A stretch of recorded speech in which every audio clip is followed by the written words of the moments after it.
300 લેખે પગાર ચૂકવવો પડે છે સરકારને, જે 2 મહિને એક પગાર અત્યારે હાથમાં આવે છે. 9000 લેખે પગાર હોય છે પણ 8400 પૂરા હાથમાં આવે. કારણ કે 8400 ઘર જ પૂરું થતું નથી. બરોબર, તમે બી સમજો છો કે શાકભાજી લેવા જાઓ, દૂધ લેવા જાઓ તો કેટલાનું થાય છે. બરોબર, આમાં તો હજી ખાલી આ ઘરનું જ થયું છે, હજી તો શિક્ષણ બાળકોનું ને એનું તો બી વિચાર્યું જ નથી. મારી પરિસ્થિતિ છે એને ધ્યાનમાં રાખીને તમે કંઈક ડિસિઝન લો તો અમે ફરજ પર અમે આવવા માટે તૈયાર છીએ. જ્યાં સુધી અમારે સેલેરી વધશે નહીં ત્યાં સુધી અમારી હડતાલ ચાલુ રહેશે. તો સાહેબ અમારે કંઈ એમના ઉપર વિરોધ એવું કશું નહીં સાહેબ કે એમની સામે કંઈ અમે અલગ કાર્યવાહી કરીએ. બસ અમારે આવી રીતના શાંતિપૂર્વક અમારે આંદોલન કરવાનું છે. અને સરકાર ચોક્કસ અમને ખાતરી આપે કે તમારે આટલું વેતન લઘુત્તમ વેતન મળી જતું હોય તો અમે અમારી હડતાલ પરથી કાલથી જ અમે પાછા ફરી અને પૂરી નિષ્ઠાથી અમે જવાબદારીપૂર્વક અમે નોકરી કરશું. તો અમે સરકારને એક રજૂઆત કરવા માટે આવ્યા છે કે સાહેબ આવા અમારે સમાન કામ સમાન વેતનના ધારાધોરણ પ્રમાણે લઘુત્તમ વેતનની માંગ છે.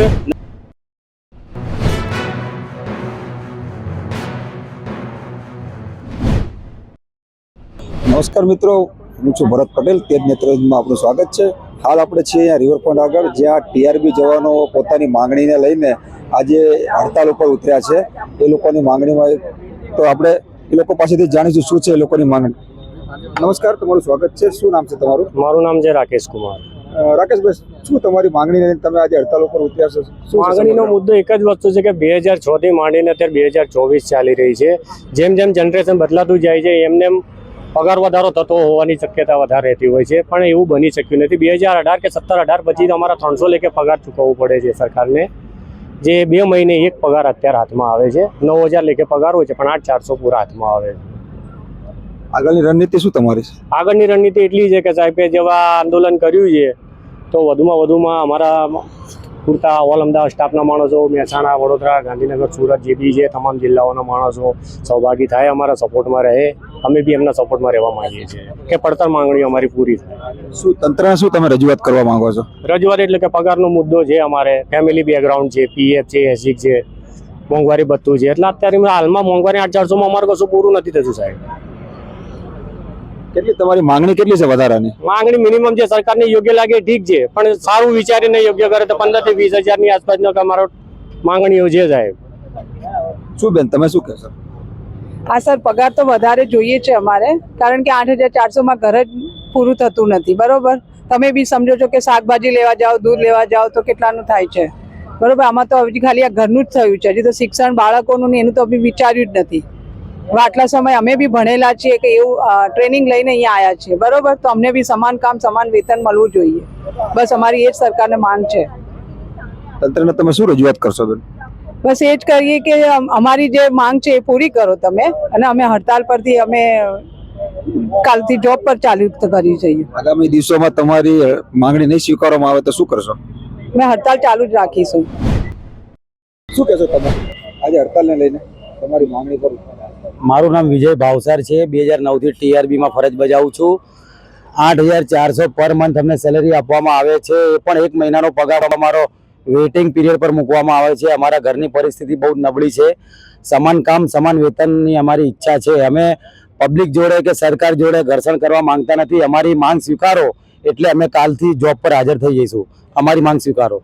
તમે અત્યારે તમારી માંગણીને લઈને હડતાલ ઉપર ઉતર્યા છો. અત્યારે પૂરા અમદાવાદ શહેરમાં ટ્રાફિકની સમસ્યા સર્જાઈ રહી છે, એને લઈને શું કહેશો?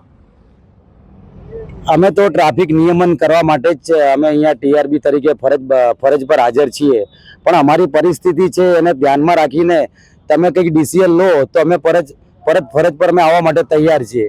જ્યાં સુધી અમારે સેલેરી વધશે નહીં ત્યાં સુધી અમારી હડતાલ ચાલુ રહેશે. તમારી માંગણી લઈને તમારે કેટલો વધારો તમે માંગો છો અત્યારે તમારી હાજરીમાં? સમાન કામ સમાન વેતન જોઈએ છે. લઘુત્તમ ધારાધોરણ પ્રમાણે જે હોય છે એ તમારે આપવું પડશે. માંગણીને લઈને બસ સમાન કામ સમાન વેતન જોઈએ સાહેબ. આટલું ટૂંક સમયમાં આટલો ઓછો પગારમાં કંઈ વધતું નહીં સાહેબ. કેટલી અત્યારે હાજરી કેટલી છે? 300 રૂપિયા સાહેબ. 8400 આવે 28 દિવસનો સાહેબ પગાર. એનાથી સાહેબ શું થાય? કેટલી અત્યારે વધારો કરવા માંગો છો? મિનિમમ સાહેબ 700-800 રૂપિયા હોય તો શું છે, 20000-21000 તો સાહેબ ઘરનું થોડું કામકાજ ચાલે છે. આગામી ધોરણોમાં તમારી આ હડતાલ ક્યાં સુધી ચાલુ રહેશે? હવે સાહેબ રજૂઆત છે સરકારને સાહેબ, જલ્દીથી જલ્દી અમારું માંગ પૂરી કરે સાહેબ. અમે એમ ચાલુ રહેશે સાહેબ હડતાલ. તમારી માંગ આગામી સમયમાં પૂરી કરવામાં નહીં આવે તો શું તમે તંત્ર આગળ શું કરશો? તો સાહેબ અમારે કંઈ એમના ઉપર વિરોધ એવું કશું નહીં સાહેબ કે એમની સામે કે અમે અલગ કાર્યવાહી કરીએ. બસ અમારે આવી રીતના શાંતિપૂર્વક અમારે આંદોલન કરવાનું છે. શું નામ છે તમારું? પટની રવજી સર. શું તમારી માંગણી શું છે? સર અમારી માંગણી એટલી જ છે કે અત્યારે સર 300 રૂપિયા પર ડે અમને જે હાજરી આપવામાં આવે છે ખાલી એના વિશે જ અમે અત્યારે હડતાલ ઉપર ઉતરીએ છીએ સર. જો એ માંગણીઓને અમારી ધ્યાનમાં લઈ હાજરી વધારાની અને સરકાર ચોક્કસ અમને ખાતરી આપે કે તમારે આટલું વેતન લઘુત્તમ વેતન મળી જતું હોય તો અમે અમારી હડતાલ ઉપરથી કાલથી જ અમે પાછા ફરી અને પૂરી નિષ્ઠાથી અમે જવાબદારીપૂર્વક અમે નોકરી કરશું સર. અત્યારે તમે લોકો હડતાલ ઉપર ઉતર્યા છો. અમદાવાદમાં સમજો કે બધી જગ્યાએ ટ્રાફિકની સમસ્યા સર્જાઈ રહી છે, બરોબર? એને લઈને શું કહેશો? સર ટ્રાફિકની સમસ્યા તો આ મોટી સિટી છે એટલે સર્જાતી તો રહેવાની જ છે, પણ સર આગળ ફેસ્ટિવલો આવે છે દિવાળી જેવા અને અમે બાળકોવાળા છીએ, બાર બચ્ચા ઘર બહાર લઈને બેઠા છીએ તો અમારા છોકરાઓ પણ સારું તહેવાર મનાવે એવી ભાવનાથી અત્યારે અમે ના છૂટકે અત્યારે હડતાલ ઉપર ઉતરે છીએ સર. જો અમારા સામું જોઈ સરકાર સારું ડિસિઝન ફટાફટ લઈ લે તો અમારા માટે સારું રહેશે. આગામી ધોરણમાં તમારી માંગણીઓ સ્વીકારવામાં નહીં આવે તો તમારું આગળનું સ્ટેજ શું હશે? આગળનું સ્ટેજ કંઈ સર વિચાર્યું નથી, પણ અમને એટલું વિશ્વાસ છે કે હવે સરકારને અમારા સામું જોવું જ પડશે, કેમ કે હવે પાણી થોડું સર વધી ગયું છે એટલે સરકાર ઉપર અમારે વિશ્વાસ રાખીને બેઠા છીએ કે સારો રિસ્પોન્સ આપશે અમને. શું નામ તમારું? રંગરેજ રિયાઝ જમીલભાઈ.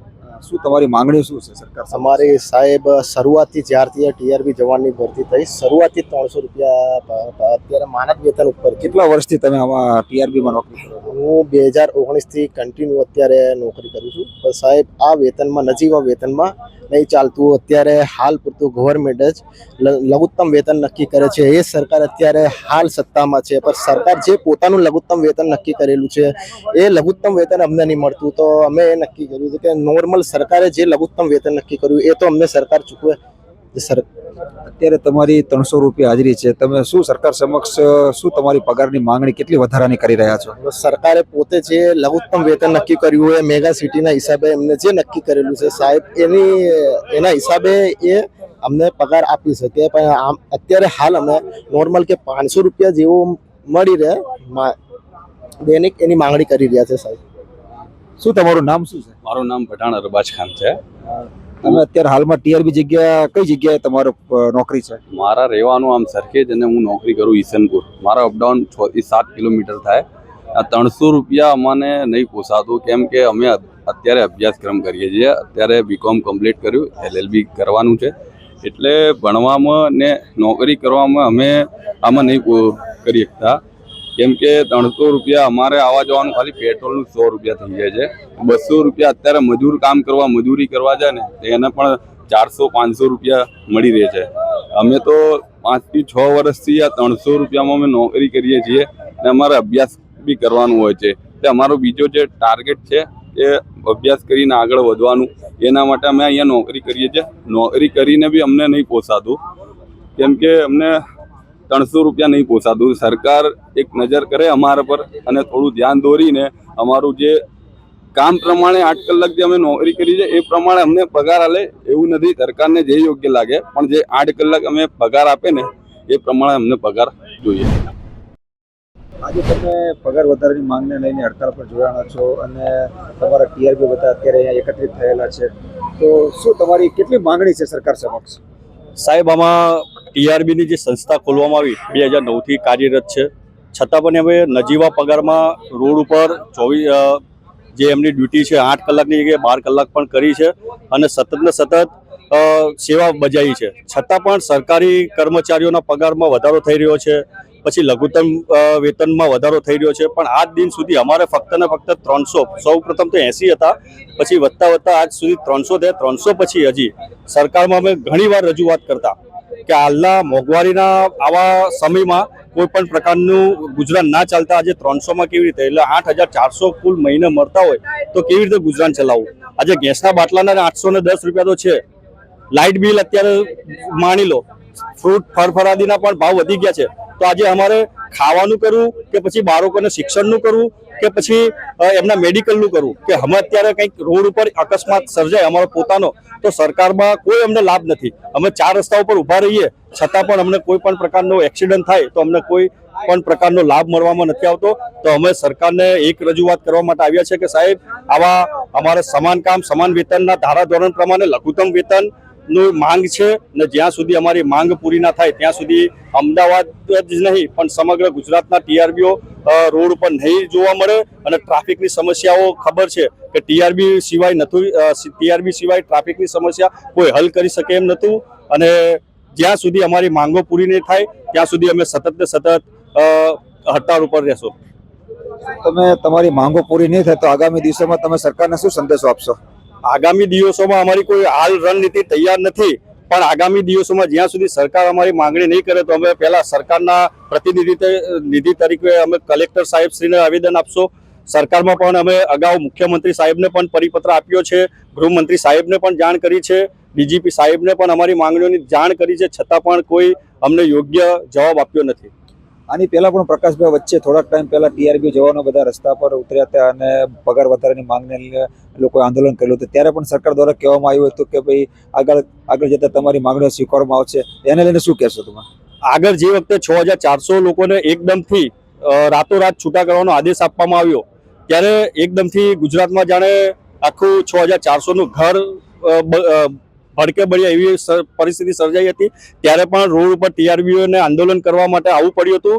સરકારને કહેવાનું છે કે ટીઆરબી જવાન કાયદા સાથે સંકળાયેલી વ્યક્તિ છે, કાયદાને જાણે છે, તો શું કામ એ લોકોને તમે સમસ્યાઓમાં લાવીને એમને રોડ ઉપર આવવા મજબૂર કરો છો? અને સરકારને પણ અમે વારંવાર આવેદન કર્યા છે. તો સરકાર અમારા એક માય બાપ છે, તો અમે કાયદેસર સરકારને કહીએ છીએ આપે અમારી સામું જોવું જોઈએ ને અમે તમારી સાથ અને સહયોગ હંમેશ આપ્યો છે. વીવીઆઈપી મુવમેન્ટ્સ હોય, કોઈ પણ તહેવારોનો બંદોબસ્ત હોય કે કંઈ પણ હોય, પોતાના ઘરના પોતાના બાળકોની સાથે તહેવાર ના કરતા તેઓ રોડ ઉપર લોકોની સેવા કરતા હોય છે. અને સરકારને આ બધું નજરે નથી આવતું. તો મારે સરકારને કહેવું છે કે આ ટીઆરબી જવાન એક આખરે આપણો જ નાગરિક છે, આપણો જ એક માણસ જ છે. આ એમને પણ જરૂર છે. તો આટલા નજીવા પગારમાં પોતાનું ઘર ના ચાલે સાહેબ. પ્રકાશભાઈ, આજે તમે લોકો જે હડતાલ ઉપર ઉતર્યા છો, સમગ્ર શહેરમાં એક ટ્રાફિકનો માહોલ સર્જાઈ ગયો છે. તમે હરેક ચોકડી પર જો અત્યારે ટ્રાફિક જામ સર્જાઈ ગયો છે, તો આ કેટલું યોગ્ય છે? આમ અમને પણ દુઃખની લાગણી છે કે ખરેખર આ પરિસ્થિતિમાં લોકોને હેરાનગતિ અનુભવતી હશે, પણ અમે પણ મજબૂર છીએ. સરકાર સામે અમે પણ મજબૂર છીએ. તો લોકોને પણ મારી નમ્ર વિનંતી છે કે આપ પણ અમોને સપોર્ટ આપો અને સરકાર સુધી અમારો અવાજ પહોંચાડો, જેથી કરીને વહેલી તકે અમે તમારી સેવામાં પરત આવી શકીએ. બેન, શું કહેશો તમે તમારી માંગણીને લઈને? બસ એ જ કહું છું કે સર, મારે સમાન કામ સમાન વેતન બધાને માટે કરી આપો તો સારું રહેશે સર. બીજું તો મારે બીજું કશું કહેવું નથી, કારણ કે 8400માં તો ઘર ચાલતું તો છે જ નહીં બિલકુલ. બરોબર, અત્યાર સુધી અમે જે નોકરી કરીએ છીએ, બરોબર 12 વર્ષ આમાં અમે ચાલુ છે, બરોબર. હવે ચાલે એમ નથી. એટલે જેટલું બને એટલું જ સરકારને એ જ આશા રાખીએ છીએ કે અમારું સમાન કામ સમાન વેતન કરી આપો તો સારું. બેન, આની પહેલા પણ સરકાર દ્વારા 6 મહિના પહેલા એક સાથે ટીઆરબીઓને બધાને છૂટા કરી દેવામાં આવેલા હતા પોતાની માંગણીઓને લઈને. ફરી આજે પણ ટીઆરબીઓ દ્વારા પોતાની જ માંગણીને લઈને પાછું એક બીજું નવું આંદોલન ચાલુ કરવા જઈ રહ્યા છે. તો શું તમે સરકારને સંદેશો શું આપશો? હા, અમને બી એવું હતું કે ભાઈ ચલો આજે નહીં તો થોડા સમય પછી બી પગાર સરકાર વધારશે, બસ એ જ આશા એ અમે પાછા આવ્યા હતા. બરોબર સર, એટલે જેટલું બને એટલું તમે જલ્દીથી નિર્ણય કરો તો અમે કાલથી અમે હડતાલ બંધ કરી દઈએ. તો આ હતા એના ટીઆરબી જવાનો, જે લોકોનું કહેવું છે કે સરકારને નમ્ર વિનંતી છે કે જેટલું બને તેટલું જલ્દી નિર્ણય લાવો, તો પાછા અમે ફરજ ઉપર અમે જવા તૈયાર છીએ. પણ અત્યારે મોંઘવારીમાં અમને આ પગાર અમને પોસાતો નથી. કેમેરામેન રાહુલ પાંડે સાથે ભરત પટેલ, તેજ નેત્ર ન્યૂઝ, અમદાવાદ.